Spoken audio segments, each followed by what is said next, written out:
The elderly woman moved slowly through Phoenix Sky Harbor Airport security, her arthritis making each step deliberate. The young TSA agents exchanged eye rolls, another old passenger who'd hold up the line. They had no idea that Margaret Thompson had once landed damaged F-16s in combat zones across 3 continents. Then, the emergency alarm sounded. A passenger collapsed with a heart attack, staff panicked, chaos erupted. No one expected the old woman to step forward, but minutes later, even airport security was watching her take command. Margaret Thompson wasn't just another passenger. Welcome to Hidden Story, where we uncover the extraordinary lives hiding behind ordinary appearances. Before we dive into this powerful story of assumptions, emergency response, and hidden heroism, tell us in the comments where you're watching from, because we read and respond to every single one. And if you believe stories like these deserve to be remembered, hit that subscribe button and help us ensure they're never forgotten. The morning rush at Phoenix Sky Harbor Airport Terminal 4 was in full swing.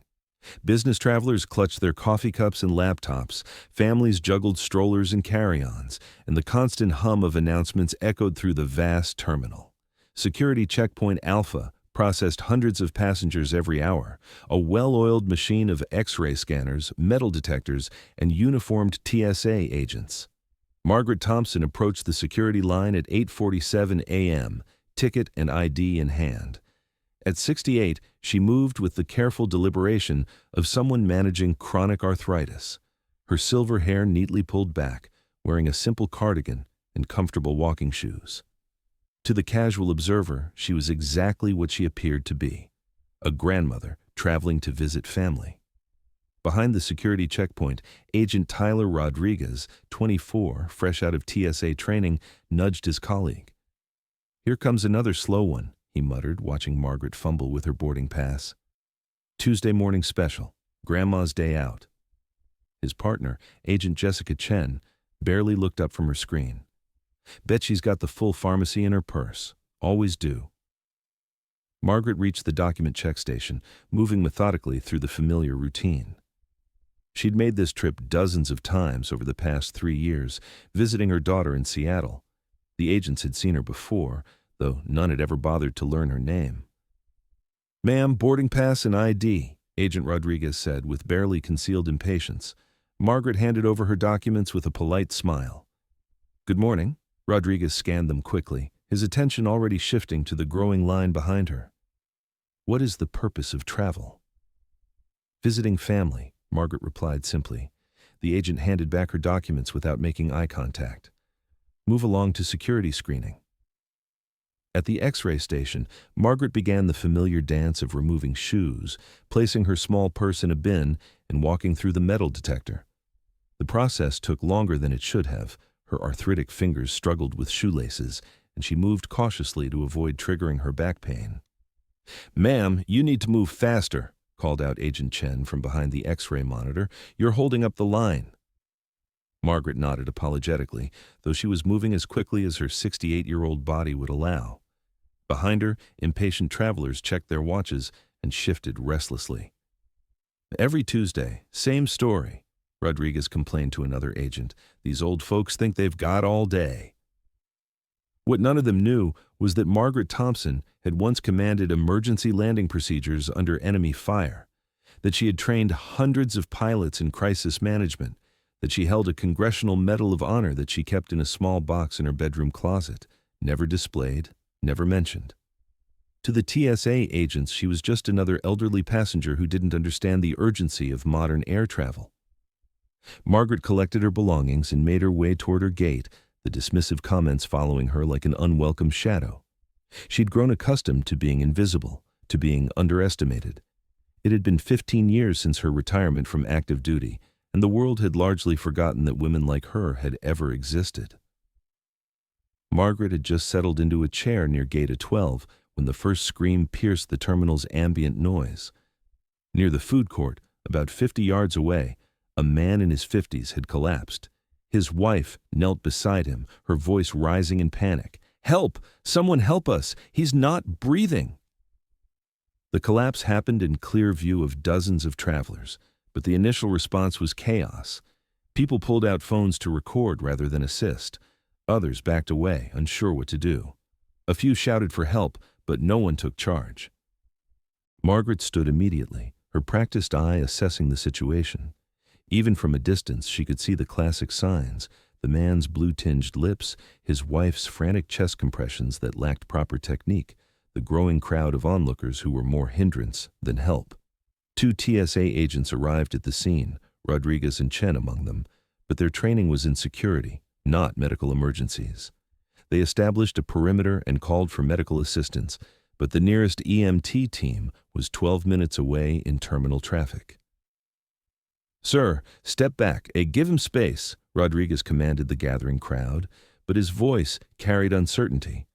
The man on the ground wasn't responding to his wife's attempts at CPR, and precious seconds were ticking away.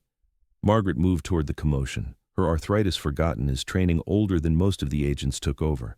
She'd seen cardiac events before, in cockpits at 30,000 feet, in forward operating bases, in situations where the nearest hospital was hours away, and keeping someone alive depended entirely on what you knew and how quickly you could act. "Excuse me," she said, approaching the inner circle where the man lay unconscious. Agent Chen turned, annoyed. "Ma'am, please step back. This is a restricted area." "I can help," Margaret said simply. Rodriguez looked at her with barely concealed irritation. "Ma'am, medical personnel are on the way. Please return to your gate." Margaret could see that the wife's CPR attempts were ineffective. The compressions were too shallow, too slow, and positioned incorrectly. Every second of delay reduced the man's chances of survival. "I have medical training," she said, her voice carrying an authority that cut through the chaos. Chen shook her head.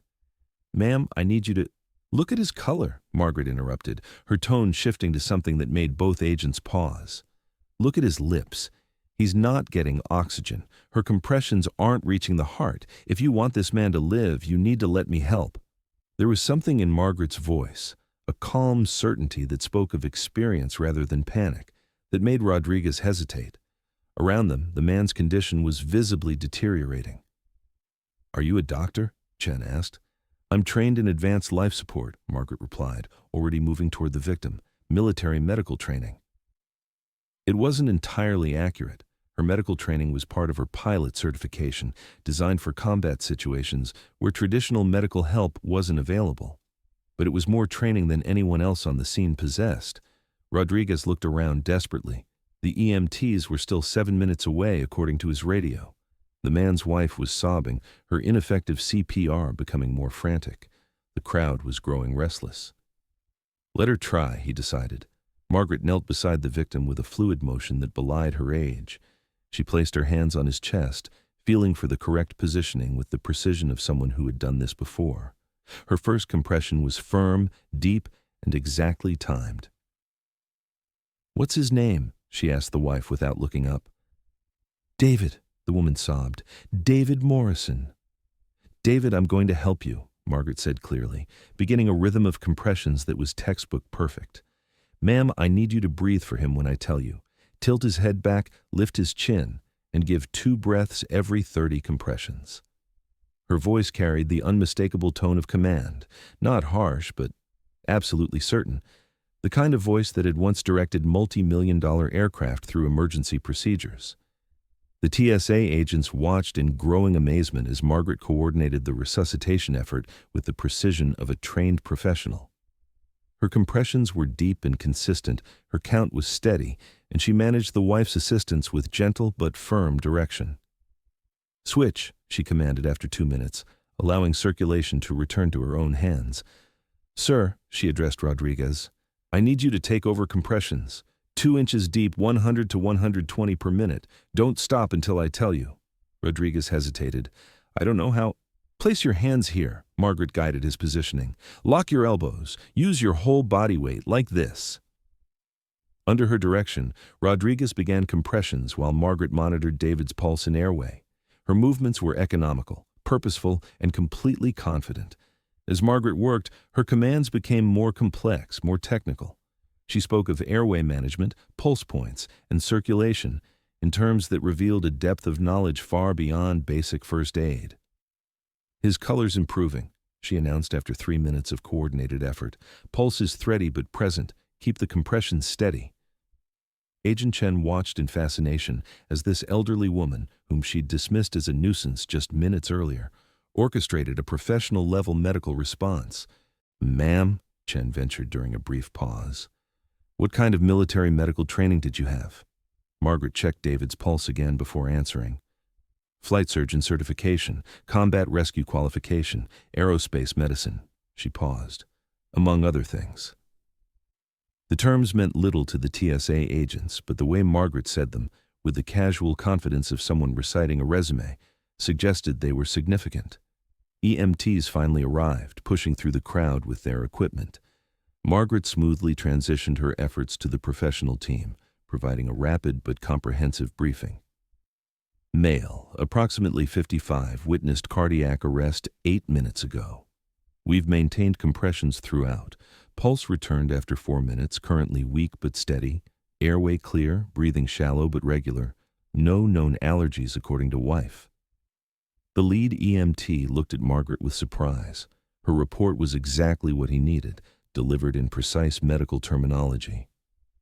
"Are you medical personnel?" he asked while his team took over. "Retired military," Margaret replied simply. As the EMTs worked to stabilize David for transport, Margaret stepped back, allowing them space. Her hands were steady, her breathing normal, her demeanor calm. She had done what needed to be done, nothing more, nothing less. Rodriguez and Chen stared at her with newfound respect, beginning to understand that they had severely underestimated this woman. "Ma'am," Rodriguez said quietly, "I owe you an apology. Earlier at security, Margaret held up a hand. You were doing your job, I understand." But Chen wasn't satisfied. Something about Margaret's competence, her use of technical terms, and her calm authority suggested a background far more significant than she was revealing. "What did you do in the military?" Chen asked directly. Margaret smiled slightly, the first genuine smile either agent had seen from her. "I was a pilot." "What kind of pilot?" Chen pressed, sensing there was more to the story. Margaret hesitated. She had learned over the years that revealing her full background often led to disbelief, followed by unwanted attention. But these young agents had just witnessed her in action.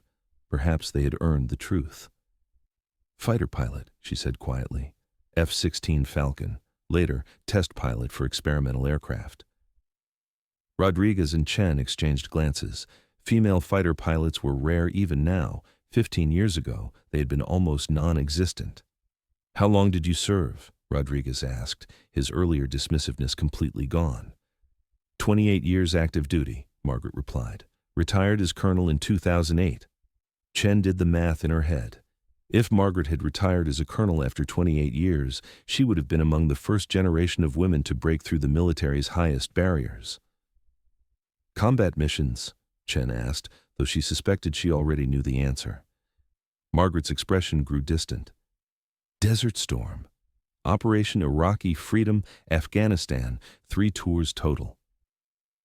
The terminal around them continued its normal bustle, passengers rushing to gates, announcements echoing overhead, the constant flow of modern air travel. But in their small circle, the three stood in a pocket of profound realization. "Ma'am," Rodriguez said slowly, "I looked you up wrong earlier. I thought you were just an old woman slowing down your line," Margaret finished with understanding rather than accusation. "It's all right. Most people see what they expect to see." Chen shook her head, still processing. "You've flown combat missions, and we were complaining about you taking too long at security." Margaret shrugged. "I move slowly now. Arthritis doesn't care about my service record." An airport supervisor approached, having been alerted to the medical emergency. "Is everything under control here?" "Yes, sir," Chen replied quickly. "This passenger, Colonel Thompson, provided medical assistance until EMTs arrived. She saved that man's life." The supervisor looked at Margaret with new interest. "Colonel Thompson?" Margaret nodded. "Retired, sir."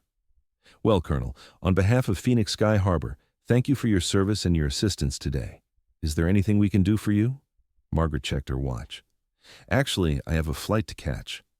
As Margaret gathered her belongings to head to her gate, Chen couldn't let the moment pass without addressing what had happened. "Colonel Thompson," she called out. Margaret turned back. "I want to apologize, not just for today, but for every time you've come through our checkpoint and we've treated you like you were invisible." Margaret's expression softened. "Agent Chen, you see hundreds of passengers every day. You can't know everyone's story." "But we should treat everyone with respect," Rodriguez added, stepping forward. "Regardless of their story." Margaret nodded approvingly. "That's a good lesson to learn." Chen hesitated, then asked, "Colonel, would you mind if I asked, why didn't you ever mention your background?" "People would treat you differently if they knew." Margaret smiled. "That's exactly why I don't mention it. I don't want to be treated differently. I want to be treated like a person, just like everyone else deserves to be treated." The simple wisdom in her words struck both agents profoundly. "Besides," Margaret added with a slight twinkle in her eye, "sometimes people reveal their true character when they think you're not important. It's quite educational." Rodriguez winced. "I'm really sorry about those comments." "Apology accepted," Margaret said graciously. "But remember this feeling the next time you see someone who seems different, slower, or out of place. You never know what stories people carry." As Margaret turned to leave, the airport supervisor called out one more time. "Colonel Thompson, I'd like to arrange for you to skip the security line in the future. VIP treatment." Margaret shook her head firmly. "I appreciate the offer, but no thank you. I prefer to be treated like everyone else." She paused, then added with a smile, "Though perhaps your agents could remember that everyone else deserves basic courtesy, regardless of age." As Margaret walked toward her gate, word of what had happened began to spread through the terminal. The EMTs had told other staff about the retired military woman who had kept their patient alive. Airport personnel whispered about the elderly passenger who was actually a decorated combat pilot.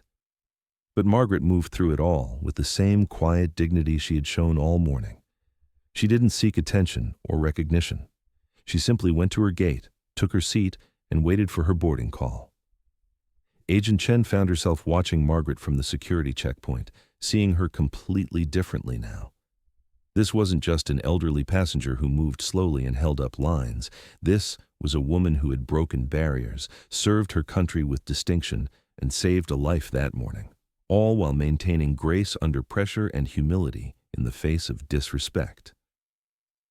Rodriguez joined Chen at the observation window. "Makes you think, doesn't it?" "About what?" "How many other people we see every day who have stories we can't imagine? How many heroes we treat like they're invisible?" Chen nodded slowly. "She didn't have to help that man. After the way we treated her, she could have walked away." "But she didn't," Rodriguez observed. "That says something about character." Through the terminal windows, they could see Margaret boarding her flight to Seattle. She moved with the same careful deliberation as always, but now they understood it differently. This wasn't the slowness of age or incompetence. It was the measured movement of someone who had learned to conserve energy for what truly mattered. As her plane pushed back from the gate, both agents made silent promises to themselves about how they would treat passengers differently in the future. That evening, Chen went home and told her family about meeting a real hero. Rodriguez called his grandmother and listened, really listened, to her stories about working in factories during World War II. Stories he had never paid attention to before. And Margaret Thompson, 30,000 feet above the Arizona desert, looked out her window at the landscape she had once defended from the cockpit of a fighter jet. She thought about the young agents at security, hoping they had learned something valuable about judgment and respect. The next week, a small plaque appeared near the security checkpoint at Phoenix Sky Harbor Terminal 4. It read simply, "Every passenger has a story. Every person deserves respect." Agents Rodriguez and Chen had requested it, and the airport administration had readily agreed. They had learned that extraordinary people often hide in plain sight, waiting not for recognition, but for the moment when their experience and expertise might be needed. Because sometimes the most important people are those you almost overlook. And sometimes the greatest heroes are the ones who never ask to be called heroes at all. If this story moved you, please hit that subscribe button and share it with others. Help us ensure these tales of hidden courage and quiet dignity reach the people who need to hear them. Thank you for watching Hidden Story. We'll see you in the next story, where another lesson waits to be learned, another truth waits to be revealed, and another reminder awaits that heroism lives quietly among us, ready to emerge when the moment demands it.